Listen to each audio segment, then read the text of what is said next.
आज हम पृष्ठीय रसायन का दूसरा पार्ट पढ़ेंगे भाई, उत्प्रेरक। उत्प्रेरक सबसे पहले तो हम ये पढ़ेंगे उत्प्रेरक होते क्या हैं। उत्प्रेरक की परिभाषा समझने से पहले हम देखते हैं कि जब हेबर विधि द्वारा अमोनिया का संश्लेषण होता है, जैसे आपको याद है, इस हेबर विधि द्वारा अमोनिया के संश्लेषण में यदि हम उत्प्रेरक के रूप में थोड़ा सा आयरन चूर्ण मिला दें तो अमोनिया बनने की दर बढ़ जाती है।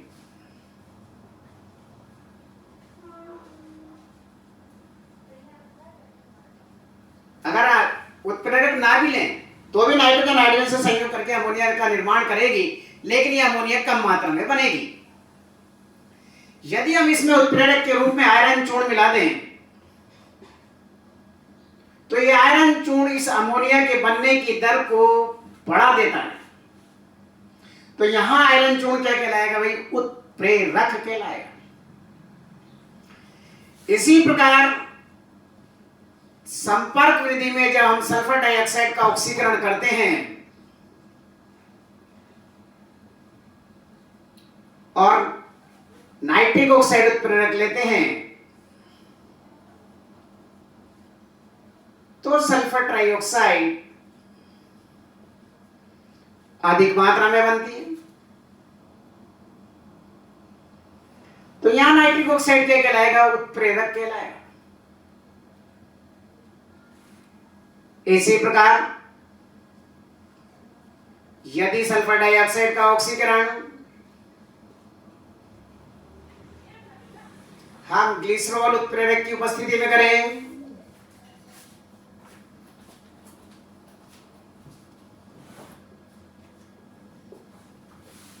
तो सल्फर डाइऑक्साइड गैस बनने की दर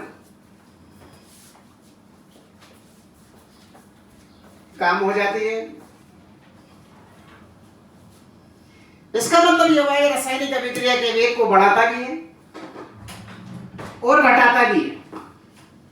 तो हम कह सकते हैं वे रासायनिक पदार्थ जो रासायनिक अभिक्रिया के वेग को परिवर्तित कर देते हैं और स्वयं भार और रासायनिक संगठन की दृष्टि से अपरिवर्तित रहते हैं, उत्प्रेरक कहलाते हैं। यहां हम देख रहे हैं कि उत्प्रेरक रासायनिक अभिक्रिया के वेग को बढ़ा भी रहे हैं और घटा भी रहे हैं। तो हम इसको यूं भी परिभाषित कर सकते हैं कि वे रासायनिक पदार्थ जो रासायनिक अभिक्रिया के वेग को या तो बढ़ा देते हैं या घटा देते हैं, उत्प्रेरक कहलाते हैं। समझ में आ गई बात? तो उत्प्रेरक रासायनिक अभिक्रिया के वेग को बढ़ाते भी हैं और घटाते भी हैं। इसमें एक वर्ड और आएगा उत्प्रेरण।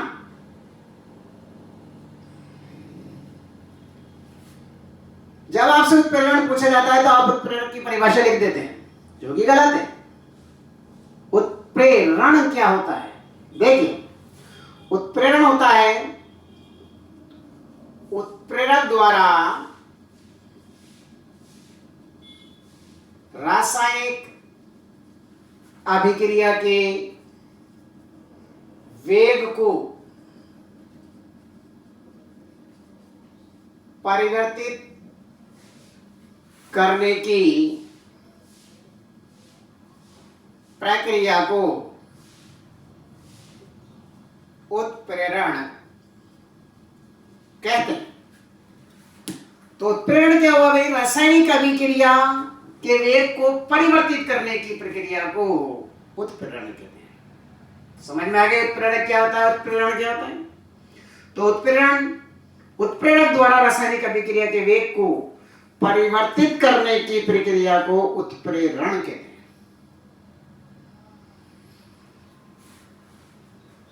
तथा अभिकारक, उत्पाद और उत्प्रेरक की भौतिक अवस्था के आधार पर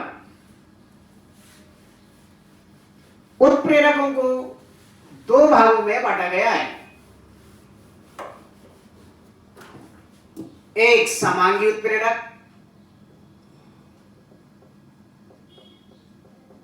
समांगी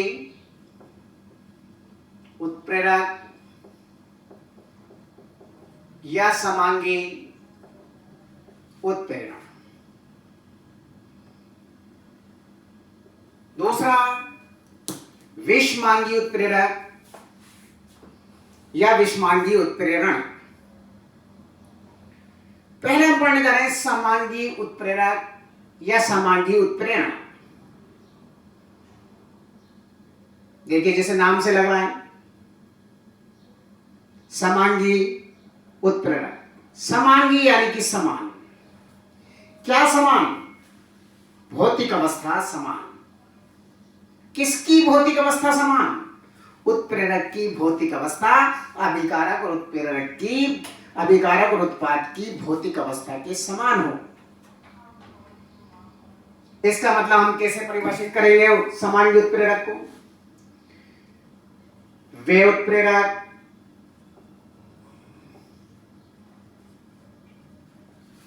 जिनकी भौतिक अवस्था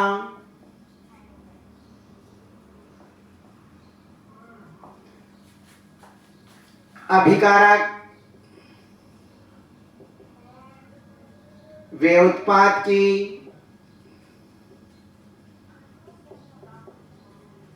भौतिक अवस्था के समान हो।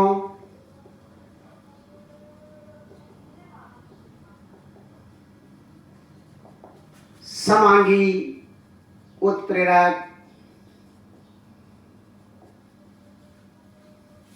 कहलाते हैं तथा इस प्रक्रिया को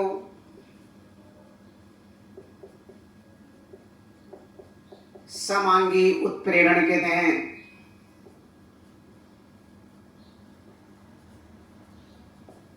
समांगी उत्प्रेरण कहते हैं। जैसे इसमें अभिकारक उत्पाद की भौतिक अवस्था समान होना चाहिए और ये उत्प्रेरक सामान्यतः गैसीय या द्रव अवस्था में होते हैं। कौन सी अवस्था में होते हैं? गैसीय या द्रव अवस्था में होते हैं। जैसे सल्फर डाइऑक्साइड का ऑक्सीकरण जब नाइट्रिक ऑक्साइड उत्प्रेरक की उपस्थिति में करते हैं तो सल्फर ट्राइऑक्साइड गैस अधिक मात्रा में बनती है। अब यहां नाइट्रिक ऑक्साइड समांगी उत्प्रेरक क्यों कहलाया?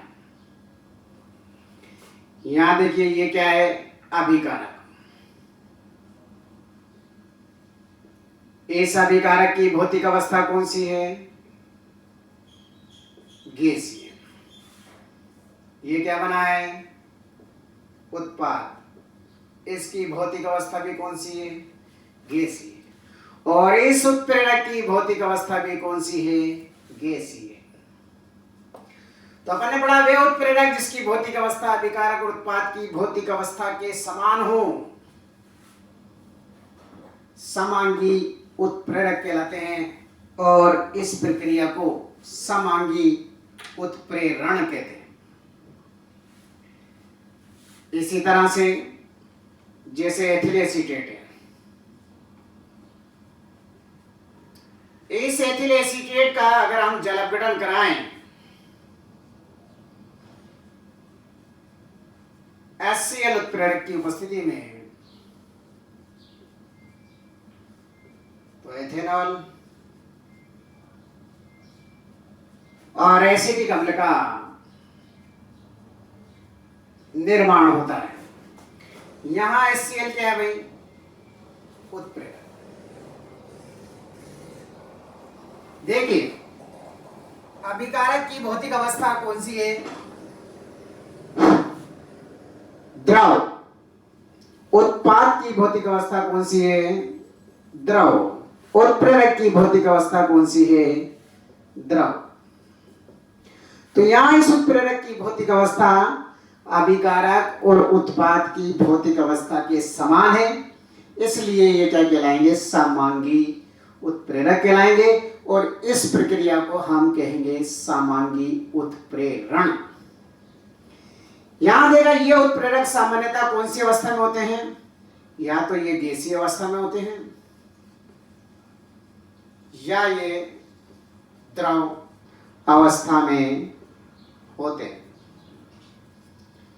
तो समांगी उत्प्रेरक का मतलब आपके समझ में आ गया भाई, क्या है कि वे उत्प्रेरक या ऐसे उत्प्रेरक जिसकी भौतिक अवस्था अभिकारक और उत्पाद की भौतिक अवस्था के समान हो, समांगी उत्प्रेरक कहलाते हैं, तथा इस प्रक्रिया को समांगी उत्प्रेरण कहते हैं। और यह उत्प्रेरक सामान्यतः गैसीय या द्रव अवस्था में होते हैं।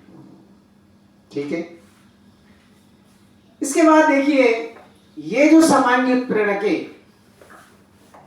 इसकी क्रियाविधि।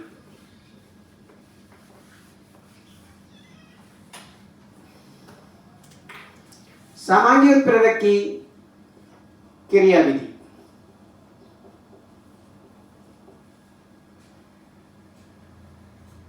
यह माध्यमिक यौगिक सिद्धांत के आधार पर कार्य करता है। समांगी उत्प्रेरक माध्यमिक यौगिक सिद्धांत के आधार पर कार्य करते हैं। इस सिद्धांत के अनुसार हम एक अभिक्रिया ले रहे हैं, जैसे A प्लस B, और ये X क्या हो गया, उत्प्रेरक हो गया। A और B क्या हो गए, अभिकारक हो गए। ये क्रिया करके उत्पाद बना रहे हैं।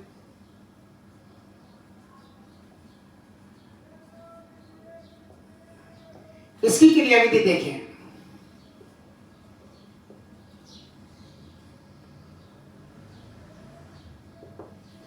समांगी उत्प्रेरक क्या कह रहा है, माध्यमिक यौगिक सिद्धांत के अनुसार जो उत्प्रेरक है, पहले दोनों अभिकारकों में से किसी एक अभिकारक से क्रिया करके एक मध्यवर्ती यौगिक का निर्माण करता है, जो कि अस्थायी होता है। ये क्या है, जो शीघ्र ही अभिकारक के शेष बचे अणु से क्रिया करके उत्पाद में परिवर्तित हो जाता है और उत्प्रेरक मुक्त हो जाता है।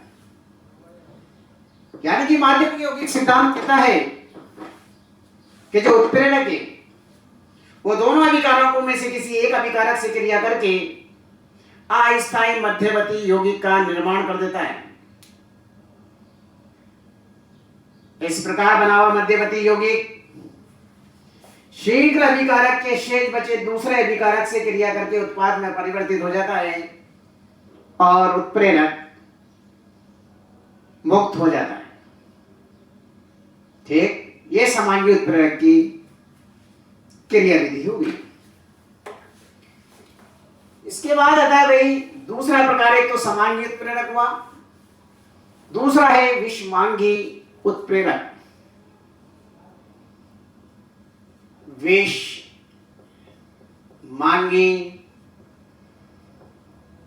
उत्प्रेरक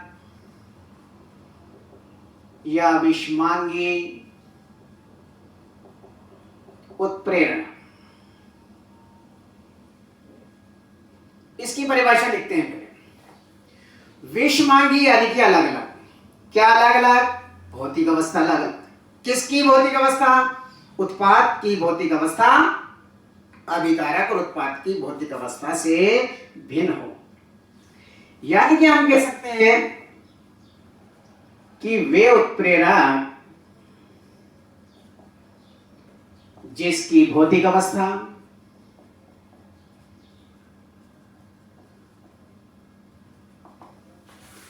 अभिकारक वे उत्पाद की भौतिक अवस्था से भिन्न हो, विषमांगी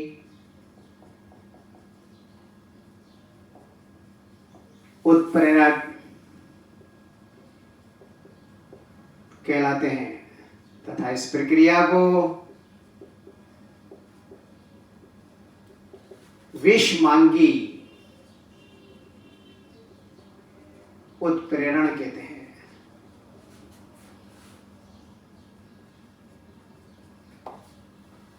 देखिए,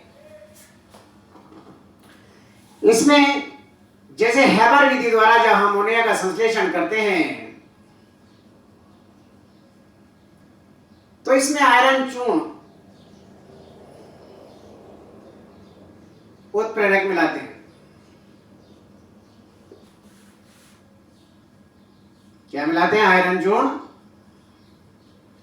जिससे अमोनिया का संश्लेषण अधिक मात्रा में होता है। यहां देखिए,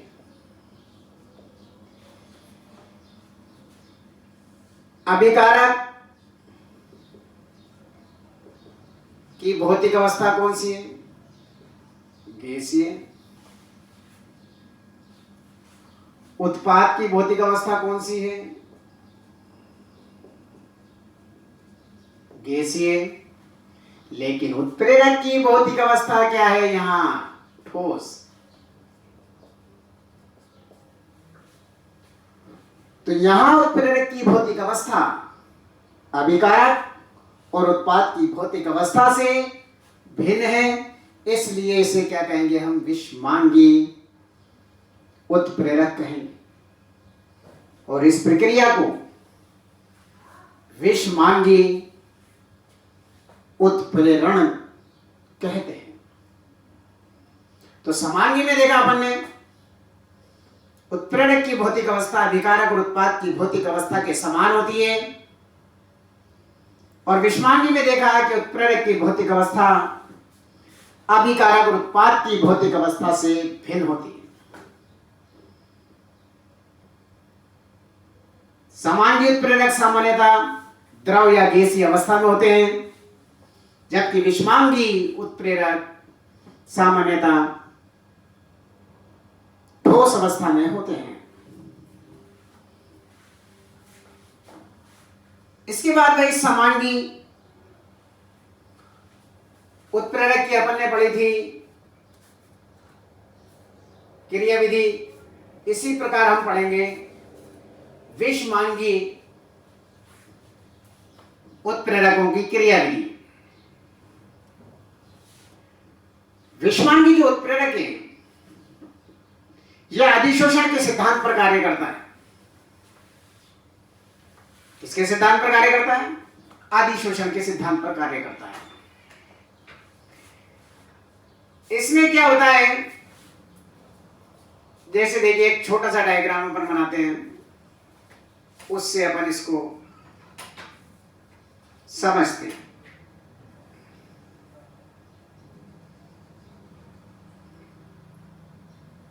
ये क्या है? उत्प्रेरक। ये क्या है? अभिकारक। अधिशोषण के सिद्धांत पे जैसे हमने पिछले टॉपिक में पढ़ा था, अधिशोषण किसी ठोस या द्रव की पृष्ठीय सतह पर किसी परमाणु, अणु या आयनिक स्पीशीज को आकर्षित करके अपनी पृष्ठीय सतह पर अधिशोषित करना अधिशोषण कहलाता है। तो इस उत्प्रेरक की पृष्ठीय सतह पर अनेकों मुक्त संयोजकताएं उपस्थित होती हैं,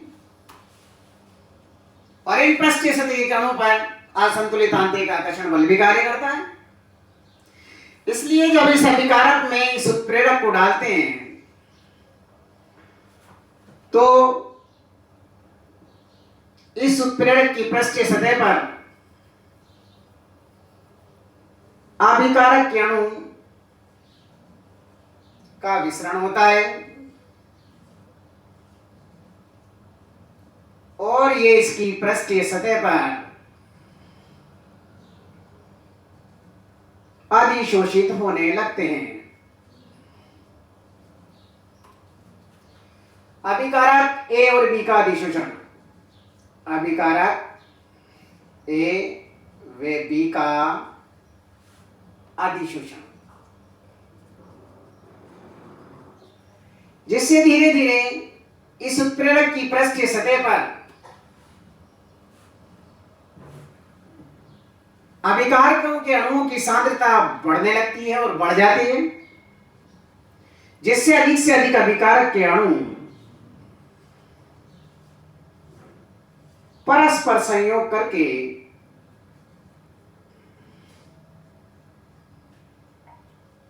अधिक से अधिक उत्पाद का निर्माण कर देते हैं, अधिक से अधिक उत्पाद का, और ये बन जाता है अधिक से अधिक मध्यवर्ती यौगिक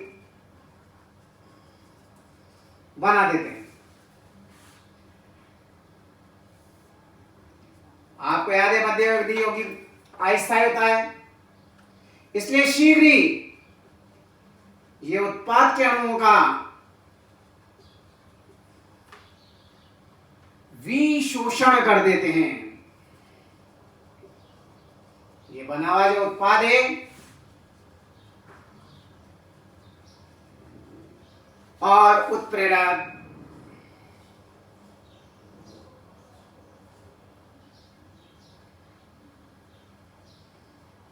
पुनः मुक्त हो जाते हैं और यह अभिक्रिया लगातार चलती रहती है। यह सिद्धांत कहलाता है भाई अधिशोषण सिद्धांत। तो विषमांगी उत्प्रेरक जो है यह अधिशोषण के सिद्धांत पर कार्य करता है और इसमें जब किसी अभिकारक में उत्प्रेरक को डाला जाता है तो यह अभिकारक के अणु का इसके चारों ओर विसरण होना प्रारंभ हो जाता है और ये उत्प्रेरक अभिकारक के अणुओं को अपनी पृष्ठीय सतह पर अधिशोषण करने लगता है। जब अभिकारकों की पृष्ठीय सतह पर अभिकारक ए और बी की सांद्रता बढ़ जाती है तो अधिक से अधिक अभिकारक के मॉलिक्यूल्स परस्पर संयुक्त होकर मध्यवर्ती यौगिक का निर्माण कर देते हैं जो अस्थायी होता है, इसलिए शीघ्र ही यह उत्पाद के अणुओं का विशोषण कर देता है, अपनी पृष्ठीय सतह से उत्पाद को अलग कर देता है और उत्प्रेरक पुनः मुक्त हो जाता है। यह कहलाता है कौन सा सिद्धांत भाई? अधिशोषण सिद्धांत कहलाता है।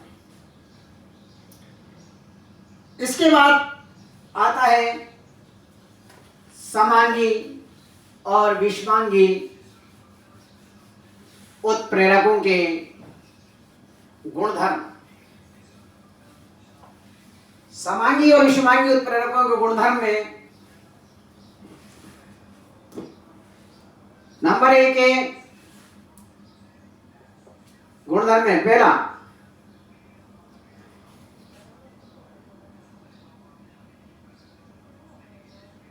रासायनिक अभिक्रिया के पूर्ण होने पर उत्प्रेरक के भार में रासायनिक संगठन में कोई परिवर्तन नहीं होता है,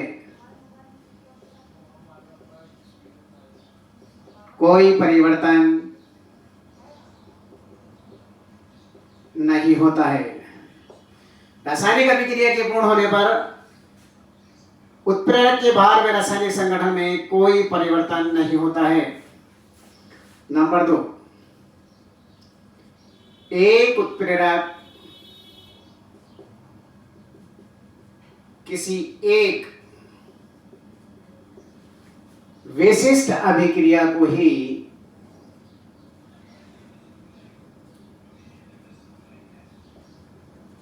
उत्प्रेरित करता है।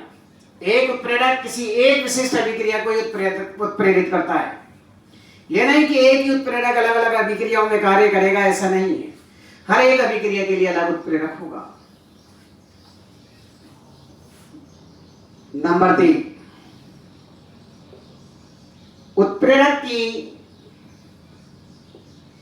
सूक्ष्म मात्रा ही अभिक्रिया को असम्मित रूप से उत्प्रेरित कर देती है।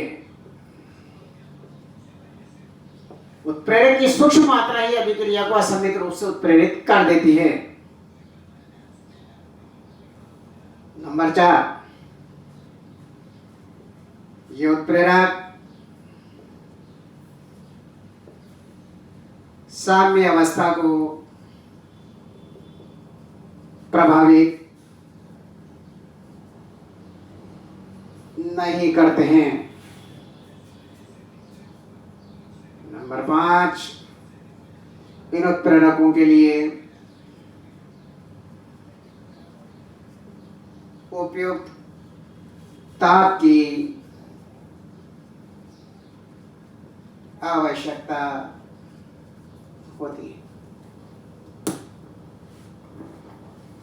तो ये समांगी और विषमांगी उत्प्रेरकों के क्या हो गए भाई? गुणधर्म हो गए। पहला, रासायनिक अभिक्रिया के पूर्ण होने पर उत्प्रेरक की भार और रासायनिक संगठन में कोई परिवर्तन नहीं होता है। एक उत्प्रेरक किसी एक विशिष्ट अभिक्रिया को ही उत्प्रेरित करता है। उत्प्रेरक की सूक्ष्म मात्रा ही अभिक्रिया को असम्मित रूप से उत्प्रेरित कर देती है। उत्प्रेरक साम्य अवस्था को प्रभावित नहीं करता है और उत्प्रेरक के लिए उपयुक्त ताप की आवश्यकता होती है। यह अपने पढ़ा भाई समांगी और विषमांगी उत्प्रेरक क्या होते हैं। इसमें जो क्वेश्चन पूछा जाता है भाई, ध्यान रखना, जरूर पूछा जाता है समांगी उत्प्रेरक किसे कहते हैं या विषमांगी उत्प्रेरक किसे कहते हैं। इस तरह के क्वेश्चन इस पर पूछा जाता है। उत्प्रेरण किसे कहते हैं, उत्प्रेरक किसे कहते हैं, ये सारी चीजें पूछी जाती है। इसके बाद आता है भाई प्रोमोटर्स।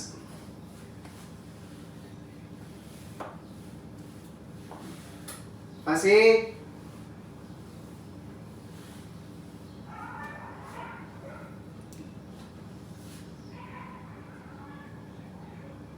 प्रोमोटर्स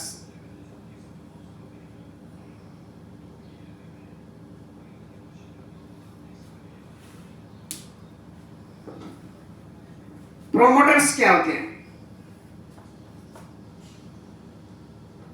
प्रोमोटर्स वो होते हैं, नाम से लग रहा है प्रमोट करना। क्या प्रमोट करेंगे? रासायनिक अभिक्रिया के वेग को और बढ़ा देंगे, यानी कि उत्प्रेरक की उत्प्रेरण क्षमता को और बढ़ा देंगे। तो प्रोमोटर्स होते हैं वे रासायनिक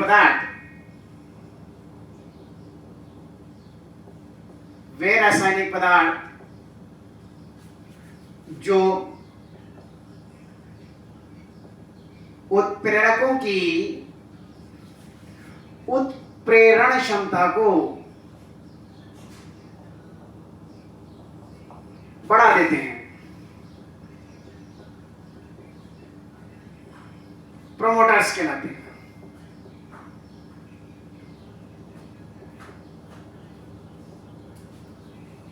प्रोमोटर्स कहलाते हैं वे रासायनिक पदार्थ उत्प्रेरक की उत्प्रेरण क्षमता को बढ़ा देते हैं। प्रोमोटर्स कहलाते हैं, यानी कि उत्प्रेरक की क्रियाशीलता को और भी बढ़ा देते हैं। प्रोमोटर्स कहलाते हैं। जैसे हैबर विधि द्वारा जहां हम अमोनिया का संश्लेषण करते हैं तो इसमें आयरन चूर्ण उत्प्रेरक का कार्य करता है। यदि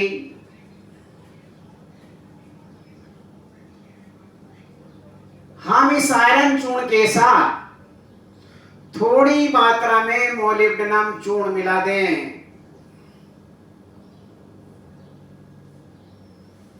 तो ये आयरन चूर्ण की क्रियाशीलता को और भी बढ़ा देता है, जिससे अमोनिया और भी तेजी से बनने लगती है। तो यहां मोलिब्डेनम चूर्ण क्या कहलाएगा? प्रोमोटर्स कहलाएगा। क्या कहलाएगा? प्रोमोटर्स कहलाएगा। यानी कि प्रोमोटर्स में समझ में आ गई होगी आपके कि वे रासायनिक पदार्थ जो उत्प्रेरक की उत्प्रेरण क्षमता को बढ़ा देते हैं, प्रोमोटर्स कहलाते हैं।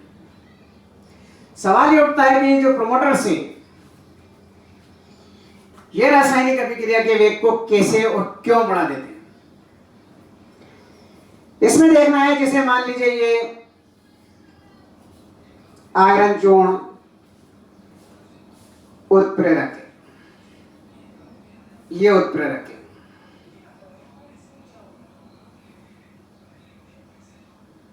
ये उत्प्रेरक है, ठीक है। ये इसके सक्रिय केंद्र हो गए सारे। जब हम इसमें प्रोमोटर्स को डालते हैं, ये तो क्या था? उत्प्रेरक, ये आयरन चूर्ण। जब हमने इस प्रोमोटर्स को डाला तो ये प्रोमोटर्स इनके मध्य उपस्थित जो अंतरकाश है, इन अंतरकाशों में स्थान ग्रहण कर लेते हैं।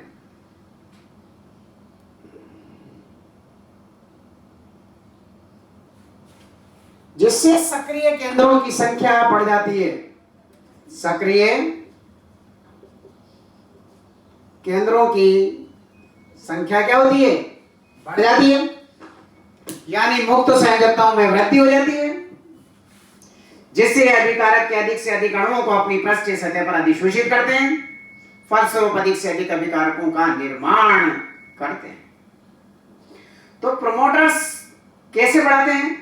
तो ये जो प्रोमोटर्स हैं, ये उत्प्रेरक के मध्य उपस्थित जो अंतरकाश हैं, उन अंतरकाशों में स्थान ग्रहण कर लेते हैं, जिससे मुक्त संयोजकताओं में वृद्धि हो जाती है तथा सक्रिय केंद्रों की संख्या बढ़ जाती है, जिससे ये अभिकारक के अधिक से अधिक अणुओं को अपनी पृष्ठीय सतह पर अधिशोषित करते हैं, जिससे अधिक से अधिक अभिकारक के अणु परस्पर संयुक्त होकर उत्पाद में परिवर्तित होना प्रारंभ कर देते हैं। इसलिए अभिक्रिया का वेग बढ़ जाता है। किसके बारे में पढ़ा हमने? प्रोमोटर्स।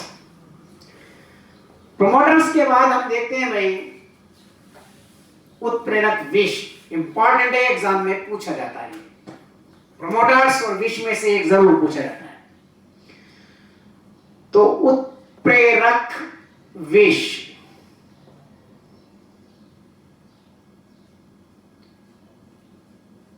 वे रासायनिक पदार्थ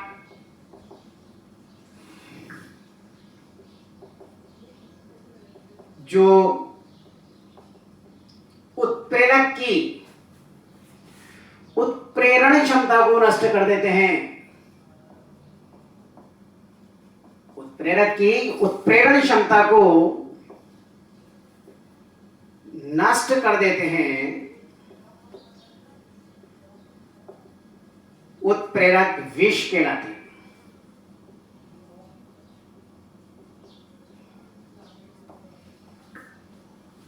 वे रासायनिक पदार्थ जो उत्प्रेरक की उत्प्रेरण क्षमता को नष्ट कर देते हैं, उत्प्रेरक विष कहलाते हैं, जिससे अभिक्रिया की गति धीमी हो जाती है।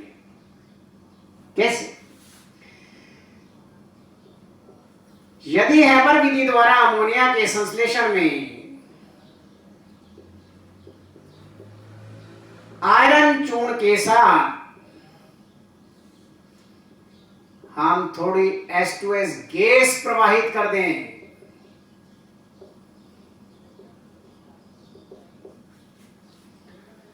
तो यह अमोनिया बनने की दर को क्या कर देता है भाई? कम कर देता है। यानी कि आयरन चूर्ण उत्प्रेरक जो है, इसकी उत्प्रेरण क्षमता को क्या कर देता है भाई, ये H2S गैस इसकी उत्प्रेरण क्षमता को नष्ट कर देती है, जिससे अमोनिया धीमी गति से बनने लगती है। तो यहां H2S गैस क्या कहलाई, इस अभिक्रिया के लिए विष कहलाई। ये कहलाएगा उत्प्रेरक विष, यानी कि वे रासायनिक पदार्थ जो उत्प्रेरक की उत्प्रेरण क्षमता को नष्ट कर देते हैं उत्प्रेरक विष कहलाते हैं। अब ये उत्प्रेरक विष किस तरह से उत्प्रेरक की क्रियाशीलता को नष्ट करते हैं, ये देखिए हमने नाइट्रोजन और हाइड्रोजन के संश्लेषण में हमने ये डाला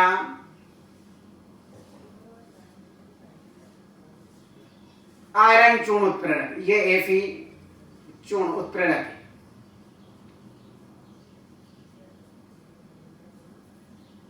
ठीक है,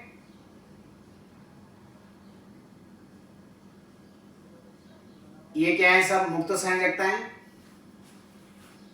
ठीक है, जब हम इसमें H2S गैस डालते हैं तो ये जो विष है, ये विष इनकी पृष्ठीय सतह पर अभिकारकों से पहले ही अधिशोषित हो जाते हैं, यानी कि अभिकारकों से पहले ही इसकी पृष्ठीय सतह पर क्या हो जाते हैं, अधिशोषित हो जाते हैं, जिससे सक्रिय केंद्रों की संख्या में कमी आ जाती है।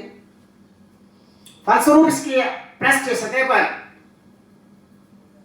अभिकारक के अणुओं का अधिशोषण कम होता है, इसलिए अभिक्रिया की दर कम हो जाती है। तो उत्प्रेरक विष क्या करते हैं, उत्प्रेरक विष उत्प्रेरक की पृष्ठीय सतह पर अभिकारकों से पहले अधिशोषित हो जाते हैं, जिससे सक्रिय केंद्रों की संख्या, मुक्त संयोजकताओं की संख्या कम हो जाती है और अभिक्रिया का वेग भी कम हो जाता है।